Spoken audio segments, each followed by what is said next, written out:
Bonjour. C'est moi Orson Welles. J'aime pas trop les voleurs et les fils de pute.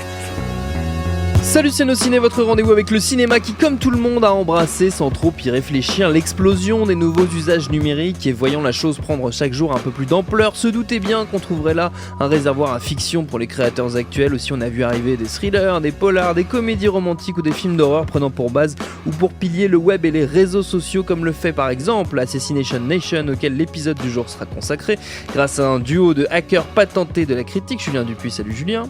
Bonjour Thomas. Et Stéphane Moïsaki, salut Stéphane. Salut Thomas. C'est Nos Ciné, épisode 163 et c'est parti. Monde de merde. Pourquoi il a dit ça? C'est ce que je veux savoir. Assassination Nation donc se déroule dans la petite ville de Salem, bien connue pour ses sorcières, notamment Salem où on suit une bande d'adolescentes bien de leur époque et donc excessivement connectées qui vont se retrouver au cœur d'un dangereux marasme lorsqu'un piratage dévoile les données personnelles d'une bonne partie des habitants de la ville, plongeant Salem dans le chaos, surtout que l'une d'entre elles est directement accusée d'en être l'auteur, ce qui va pousser la petite bande à prendre les armes pour survivre. My name is Lily Coulson, and I'm 18 years old. These are my three best friends, Em, Bex, and Sarah. And this is the story of how my town, Salem, lost its mind. Derrière la caméra, c'est Sam Levinson, le fils de Barry Levinson. Et au casting, on trouve Odessa Young, Suki Waterhouse, Harry Neff, la chanteuse Abra, ou encore Bill Skarsgård qui jouait Pennywise dans le remake de ça l'an dernier. Votre avis sur cette Assassination Nation? Les amis, je dis les amis, mais pourquoi? Parce que c'est Julien Dupuis, évidemment, qui va prendre la parole en premier, parce que c'est l'usage. Faut que les gens fassent une émission. pétition, en fait, pour que ça change. Non, je crois pas. Je crois Alors, faut descendre dans la rue, en arborant... les gilets oranges. Des gilets oranges, voilà. En hommage à ta rousseur proverbiale. Les gilets roux. Et donc, Julien? Donc, j'en appelle au peuple. Alors, écoute, il y a plein de soucis, en fait, sur Assassination Nation. Je pense que un des problèmes de base, en fait, le socle du souci pour moi, c'est un film qui est réalisé donc par le fils de Barry Levinson. Alors moi, je vais pas faire je vais pas l'accuser d'être qui il est, ce brave garçon, mais ça se sent, j'ai envie de dire. C'est-à-dire que surtout qu'il a travaillé avec son père, notamment sur The Wizard of Lies. Oui, il jouait même dans Toys, je crois. Et il jouait dans Toys, exactement, mais il a co-signé The Wizard of Lies l'année dernière. Donc, en fait, le truc, enfin moi, l'impression que donne en fait le film, c'est qu'il parle en fait d'un petit groupe de la population contemporaine qui existe, qui est donc cette jeunesse dorée américaine qui vit dans les zones suburbaines plutôt cossues et plutôt bien protégées. Et qui ont les drames inhérents à leurs conditions. En l'occurrence, enfin c'est un peu l'impression que donne le film, c'est-à-dire que quand tu te prends une volée de bois vert sur Internet, sur les réseaux sociaux, c'est un peu la fin de ta vie, quoi.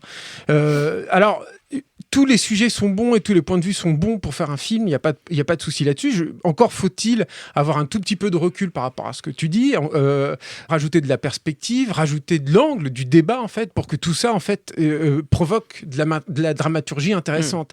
Là, en l'occurrence, il n'y a rien. C'est extrêmement basique, c'est extrêmement binaire, et tu as un peu l'impression de voir une crisounette d'adolescent qui ne voit pas plus loin que le bout de son nez, qui n'est pas curieux, qui finalement tourne sur lui-même, en fait, tourne en boucle.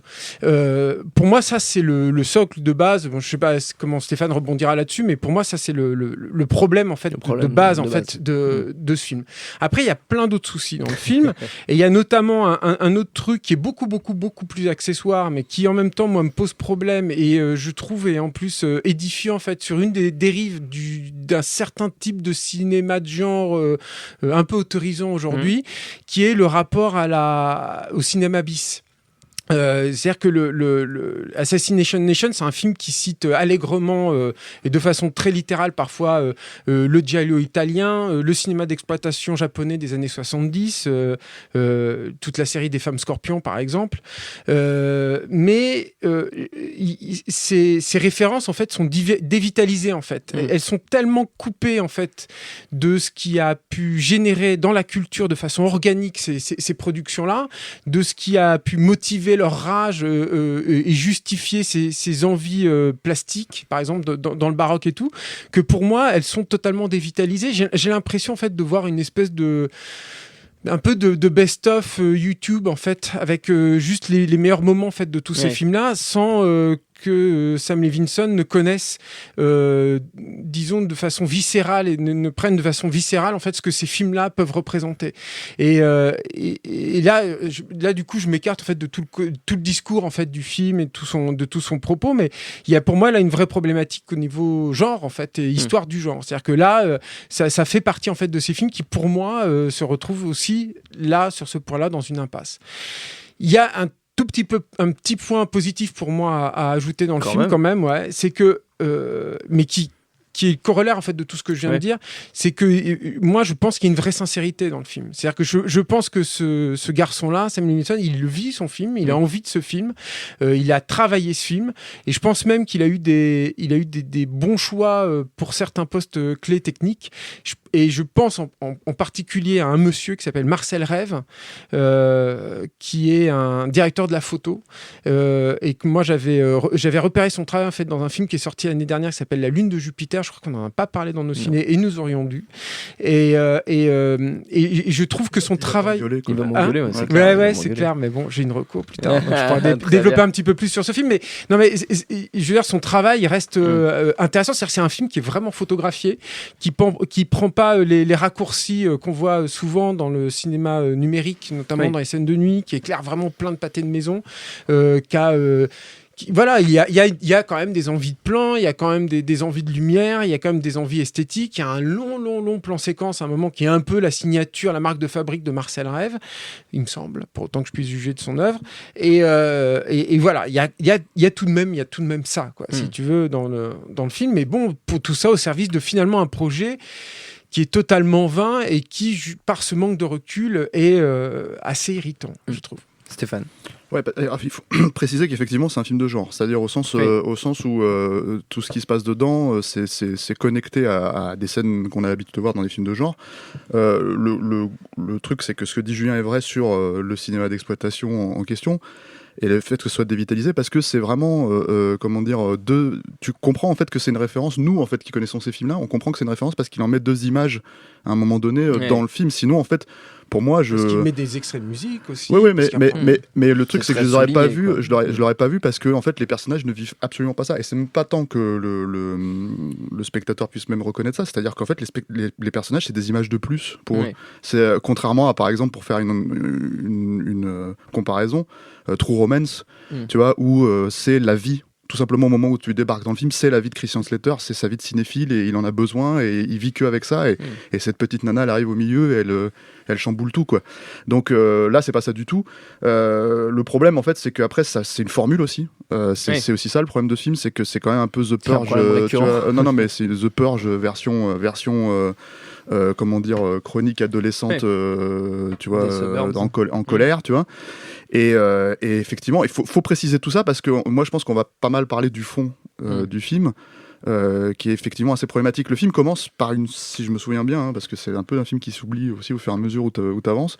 Pendant que tu le regardes, t'oublies ce qui se passe au début, tu vois, sauf qu'en fait tu t'en rappelles parce que tu te dis mais c'est vrai que j'avais vu cette image. En fait, c'est un film qui commence avec un espèce de condensé au début pour te dire attention, trigger warning. C'est-à-dire si vous avez des problèmes avec ce type d'image, restez pas dans la salle en gros, quoi. Pour moi, ça, j'appelle ça une promesse. C'est-à-dire que je suis venu voir ça, donc c'est-à-dire ça fait 5 minutes que le film a commencé, tu vas me promettre ça, tu vas me promettre quelque chose qui est censé me secouer. Bon, sachant que j'ai plus 20 ans. Donc je suis plus dans des logiques à être triggered, comme on dit, tu vois, comme on dit sur Twitter. Tu vois. Donc et le problème, c'est que ça trigger rien du tout, du coup. C'est un peu je découvre des expressions. Ah oui, tu sais, c'est ce qu'il dit dans le film. Attention à être triggered. C'est une émission instructive. Voilà. Je suis vieux. Et donc en fait, le problème, c'est que t'es triggered avec rien du tout, parce que oui, effectivement, ça peut être violent, mais c'est pas du tout viscéral. Ensuite, il y a quand même une problématique de t'as par exemple 4 personnages féminins qui sont donc les héroïnes qu'on voit sur l'affiche, qui prennent des poses à la Electra, ce que tu veux, etc. Et en face, t'as donc le reste de la population. Donc tu pourrais croire que c'est un truc de seul contre tous, tu vois. Non, c'est un système de fonctionnement contre un système, en fait, tu vois. Et là, d'un seul coup, c'est très difficile pour toi déjà, en fait, de faire la comparaison entre les 4 nanas, parce qu'elles vivent peut-être chacune leur problématique, mais fondamentalement, c'est les mêmes. Tu vois, y compris un personnage de trans qui est dans le groupe. Donc tu dis bon bah voilà, enfin je veux dire pour moi j'ai l'impression de regarder, c'est la comparaison, je crois que je t'avais fait, qui est un peu bizarre, mais je me comprends. C'est un peu comme quand je regardais les premiers films de Michael Bay, c'est-à-dire que dans Pearl Harbor, il y a ce moment en fait où d'un seul coup il dit allez venez, on va casser la gueule au Jap là, et tout le monde marchait d'un seul pas en fait dans la direction du colonel, tu vois, à l'unisson. Et du coup tu te dis bah ouais mais ces persos ils peuvent pas exister, c'est quoi la différence par exemple entre Ben Affleck et Josh Hartnett? Finalement il y a pas de différence, c'est les mêmes persos. Bah là c'est exactement la même logique, c'est-à-dire qu'en fait on a un groupe versus un plus gros groupe et l'idée du film c'est qu'en fait elle donne raison à ce groupe des 4 nanas qui dès le début t'assènent quand même des leçons de vie alors qu'elles ont 18 ans quoi. Et du coup ça c'est un très gros problème. Le deuxième truc, et on en avait parlé avec Julien et je pense qu'il va rebondir aussi là-dessus, c'est que ça parle beaucoup de cul mais il n'y a pas de cul du tout hein. Ce qui est pour le coup est le camp en fait du mode de fonctionnement, je pense, de ces gens-là en fait. Hein. Oui, voilà, c'est le truc d'allumeur en fait. Hein. Parce que en gros, la problématique en fait du film vient de là, c'est-à-dire que en gros, t'as le hacker qui dévoile en fait les secrets de toute la ville et de certaines personnes spécifiques, pointe du doigt comment finalement tu peux défaire une réputation juste en dévoilant les secrets des gens. Leur jardin secret on va dire mais sans vraiment finalement totalement remettre le truc en question parce que l'escalade est tellement énorme que fondamentalement en fait si tu veux c'est pas le fait de dévoiler ses secrets et de s'attaquer à ces gens-là que la populace on va dire s'attaque à ces gens-là qui est problématique, c'est que juste en fait c'est des gens violents. L'idée qui s'attaque à ces gens-là n'est pas remise en question en soi en fait. C'est la barbarie, la violence en fait que ça génère. Voilà. Et là d'un seul coup tu te retrouves en fait avec un film effectivement comme l'a dit Julien extrêmement binaire j'ai même cité Julien ce qui m'a sorti en fait à la sortie du film, m'a dit de toute façon quand tu vis par le réseau social tu meurs par le réseau social quelque part. Tu vois je me souviens plus que j'avais dit ça. C'est lui qui vit par l'épée mourra par l'épée. Non mais c'est une manière de dire aussi que effectivement le film n'existe que à travers en fait l'importance que tu accordes à ce genre de problématiques et je pense qu'on n'est pas encore arrivé à un stade, et Dieu merci, où c'est les réseaux sociaux qui vont sauver le monde si tu veux, tel qu'en fait c'est l'impression qu'on essaye de nous donner depuis quelques années quoi. Donc je trouve ça assez, c'est un film dans l'air du temps hein, totalement qui va à mon avis vieillir à vitesse grand V, y compris par les gens qui sont censés l'aimer, mais je sais pas qui ils sont parce que c'est un film qui s'est complètement bidé aux États-Unis mais vraiment violemment et qui est finalement extraordinairement consensuel parce que encore une fois l'idée de dire bon bah voilà ces 4 nanas là elles sont pointées je mets les guillemets hein, comme des salopes par le comment dire le reste de la ville, c'est une manière de dire en gros si tu veux oui elles ont le droit, ce qui est pas du tout un souci tu vois en soi, mais en fait sans jamais traiter le truc puisque tu le vois pas frontalement ce qu'elles font en fait. C'est-à-dire par exemple un des trucs qui est complètement hallucinant, c'est que le simple fait qu'elle ait des textos, il se passe rien avec un papa dans comment dire de la ville suffit à foutre un bordel pas possible, mais en fait ce n'est que des textos. Elle a jamais couché avec lui, elles se sont jamais embrassées et voilà, enfin tu te retrouves dans un espèce de truc où t'as l'impression qu'en fait pour défendre ces personnages là il faut surtout pas montrer, en fait faut surtout pas leur donner enfin c'est vous voyez la populace, vous avez tort, c'est pas vraiment des salopes, tu vois, ouvrez les guillemets, entre guillemets quoi. Donc le truc c'est que enfin je veux dire dans l'absolu c'est pas défendre ce type de perso puisque elles ont 18 ans, elles ont parfaitement le droit, elles font ce qu'elles veulent de leur corps, donc à un moment donné voilà, sauf que le film ne va pas aussi loin que ça. Et du coup, c'est un film sans couilles, quoi, vraiment. C'est-à-dire que malgré l'image que le film essaye de renvoyer, c'est-à-dire l'aspect un peu je suis en colère, il y a des explosions de gore, un peu de machin, etc. Ça marche jamais. T'achètes jamais le truc. Et effectivement, après, il y a cette problématique de comment tu digères le cinéma de genre. Mais bon, ça, j'ai envie de dire, ça va, j'ai l'impression avec aussi toute l'idée que finalement, tout ça, ce n'est que des images cool. Et quelque part en fait il y a beaucoup de films, en fait on en parle beaucoup dans nos ciné de ce genre de choses qui sortent aujourd'hui en fait, qui essayent d'être les films de cette époque-là, et qui ne le sont pas du tout parce que justement en fait ça a été conçu dans des contextes spécifiques, diffusé dans des endroits spécifiques où il faisait pas bon justement socialement d'aller jeter un œil à ces films-là en fait quand t'allais dans les cinémas de quartier ou ce genre de choses, alors qu'aujourd'hui c'est ça à pignon sur rue en fait. Donc voilà. Mais ce qui est assez marrant du coup, c'est ce rapport presque réac au sexe. Enfin, c'est quand même qui est pour le coup un totalement, peu totalement. C'est-à-dire que c'est quand même marrant que ce film-là, avec ce discours qu'il a, avec cette espèce de positionnement qu'il a par rapport aux dictats sociaux, n'ait pas de souci à être relativement sanglant, parce que ça c'est quand même assez soft. Moi je trouve graphiquement, même dans le film, c'est pas très très fort, mais bon, c'est comme un purge, quoi. C'est quand même assez sangle. C'est un Jason Blum, voilà, c'est ça. C'est une production Blumhouse, quoi, à peu près dans la moyenne au niveau du sang, il me semble, et que à côté de ça, le sexe soit aussi soit autant caché, autant dans le non-dit, autant. Moi, j'aurais aimé, au moins, tant qu'à avoir ce film-là et tout, que le sexe soit quelque chose de festif et qu'il soit vécu par les personnages. Hein. Que moi, en tant que spectateur, je puisse, et c'est pas que mon côté lubrique qui parle là, essentiellement. Ça l'est aussi, évidemment, mais que je le sente, en fait, de façon organique.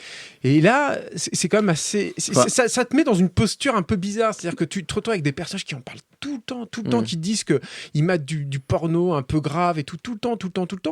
Et le film ne montre rien. Les personnages, t'as l'impression qu'ils sont super soft là-dessus. C'en est même à un point. C'est là où c'est très ado aussi, et ça ne prend pas de perspective. C'en est même à un point où le personnage de trans, en fait, il est dévoilé après sa scène de sexe. Ce qui veut dire que nous, en fait, on est en train de se dire, mais attends, c'est un trans ou pas, ce personnage-là? On se posait vraiment la question, est-ce qu'elle finisse par le dire, justement parce qu'elle a couché avec un garçon qui, comment dire, qui a du mal à l'accepter. Mais la scène existe, tu vas la voir, elle est extraordinairement chaste, ça se passe sous les draps, mais du coup on était en train de se dire, mais c'est quoi le problème en fait entre deux, tu vois, une paire de seins dans le film. Et donc du coup en fait après elle dit il a un problème avec le fait que en gros je suis un trans, et là tu fais d'accord, donc c'est bien ce qu'on avait compris, c'est un trans, mais en fait il faut le deviner, tu vois. C'est pas Turkish Delight, quoi. Justement t'avais ce truc des ados en rupture de banc par rapport à la société dans laquelle ils grandissaient. Enfin, je pense que quelque part, même s'il l'a peut-être pas vu, Turkish Delight, parce que j'ai l'impression qu'il l'a pas vu, mais il peut se rêver dans ce courant-là.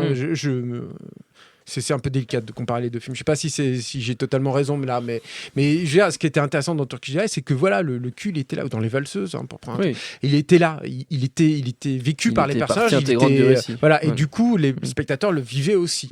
Donc tu te positionnais là-dessus, ça t'excitait un peu, ça te machin, mais du coup, ça te faisait partie de ta vie de spectateur. Là, c'est très bizarre le fait que ça ne fasse pas partie de ta vie de spectateur. Ceci étant dit, je pense que le film ne s'adresse vraiment que à cette tranche, en fait, à cette démographie de spectateurs. Oui, encore peut-être, mais ce que je veux dire, en tout cas, ceux qui sont d'accord avec ce que le film est censé véhiculer, parce que fondamentalement, Les Valseuses ou Turkish Delight, effectivement, ils sont à contrepoint.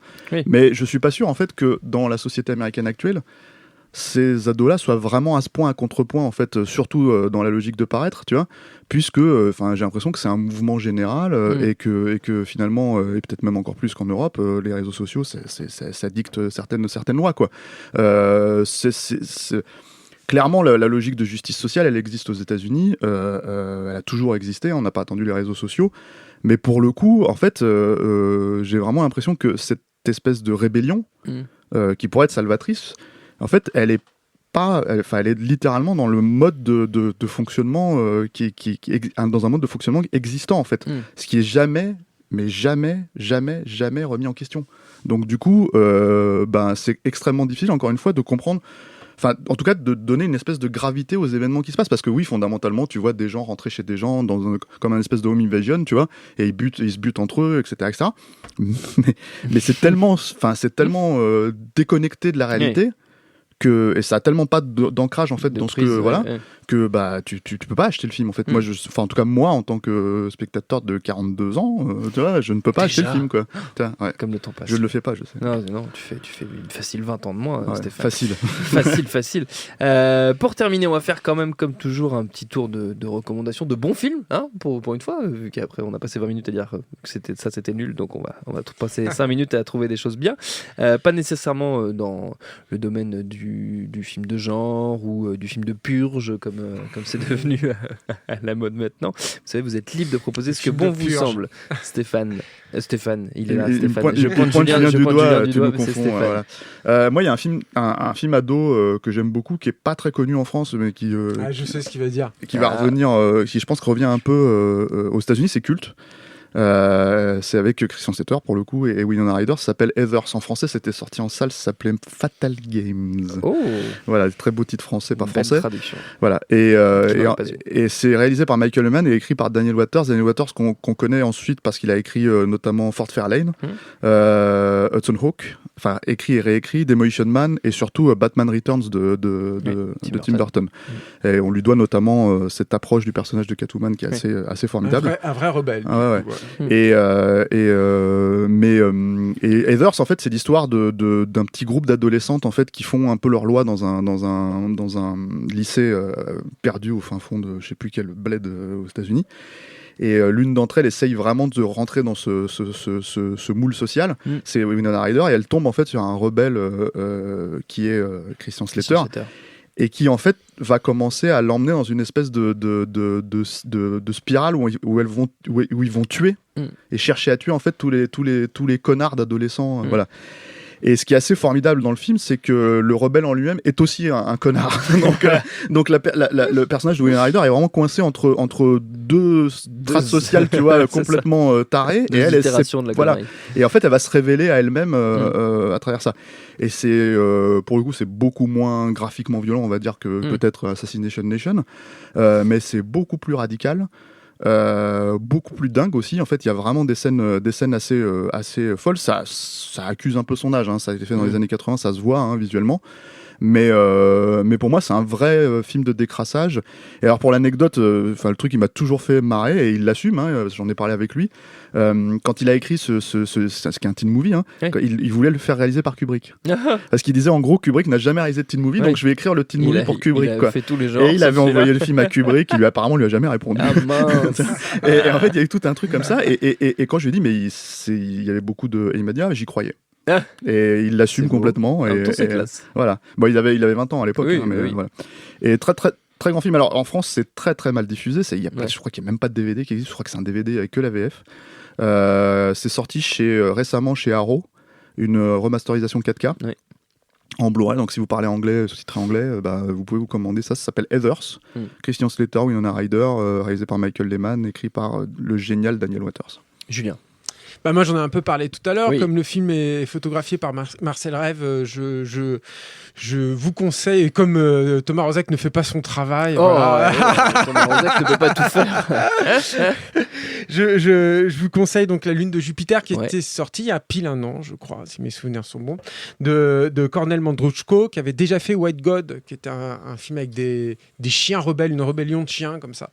La Lune de Jupiter, c'est un film. Alors c'est à mi-chemin entre le film d'auteur et le film de genre, et la trame, moi ça me fait un peu penser au Fils de l'homme. C'est un petit Fils de l'homme, c'est pas du niveau du chef-d'œuvre de le petit Fils de l'homme, c'est la suite de voilà, Fils de c'est l'homme. ça, voilà, en gros. Mais c'est un docteur un peu revenu de tout désabusé qui découvre en fait dans un camp de réfugiés un homme, un réfugié en fait qui a des dons et qui notamment peut léviter, mais c'est pas le seul pouvoir en fait qu'il a, mais il peut léviter. Il y a plein de choses en fait dans la Lune de Jupiter. Mais alors, le film a des petits soucis de rythme, il y a des trucs de pause un peu relous, un peu qui peuvent être j'espère pas rédhibitoire, mais enfin bon, ça peut un peu refroidir les ardeurs, etc. Mais il n'empêche, c'est un spectacle vraiment, vraiment étonnant. Il y a une ambiance très prégnante, très craspec. Évidemment, ce qu'il dit de ce qui se passe aujourd'hui, ça reste une grande thématique, je pense, de notre époque. Ces grands flux en fait migratoires et comment tu les empêches et qu'est-ce qu'ils peuvent t'apporter, etc. Il y a cette problématique aussi de passer après les Fils de l'homme. Ça, c'est quand même très compliqué pour moi. Voilà, je trouve qu'on n'en a pas assez parlé d'ailleurs dans toutes les critiques que j'avais lues de cette parenté entre ces deux films. Et pour moi, ça, c'est plus un problème qu'autre chose. Et il y a ce trip formel qui est quand même super étonnant, qui est que tu suis les moments de lévitation en fait de ce personnage, de cette espèce de mutant, en plan séquence et avec lui. Tu lévites avec lui. C'est-à-dire que tu regardes pas de l'extérieur. C'est pas des vols à la Superman. C'est pas super rapide, etc. C'est très lent.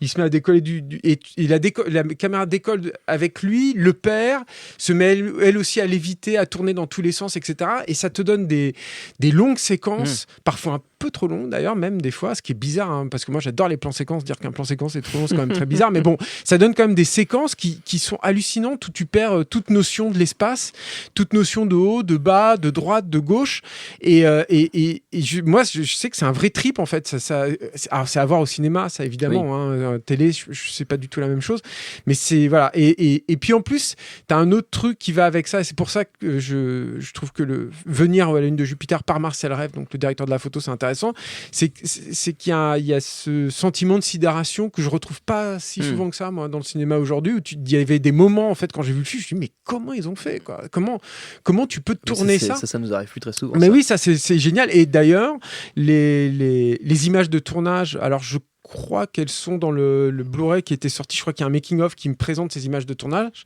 Enfin, moi, je les ai utilisées dans le Grand Frisson aussi. Je fais ma pub aussi au passage. Voilà. Non, mais ces images de tournage-là sont absolument étonnantes aussi. Du coup, comme souvent, en fait, quand tu as un truc de sidération qui arrive comme ça, quand tu vois les images de tournage, tu te dis, oh putain, ça t'ouvre une nouvelle strate en fait, d'émerveillement. En fait. Voilà. Stéphane, tu voulais rajouter un truc? Non, en fait, il était là en train de dire, ça fait chier de voir des plans séquences machin, mais il a pas vu de Théo Gelopoulos ou de Marguerite Duras, j'ai l'impression. Je me comprends. Des plans séquences qui. Mais ça marchait sur le moment. Non, pardon, je t'ai forcé à dire une blague alors que t'avais pas envie. Je suis désolé. Notre temps était écoulé. Merci à tous les deux. Merci à Jules à la technique. Merci à l'antenne Paris pour l'accueil. Rendez-vous sur binge.audio, le site de notre réseau de podcast Binge Audio, pour retrouver toutes nos émissions, le programme des prochaines, les dates d'enregistrement en public si vous voulez venir nous voir. C'est pas facile à dire.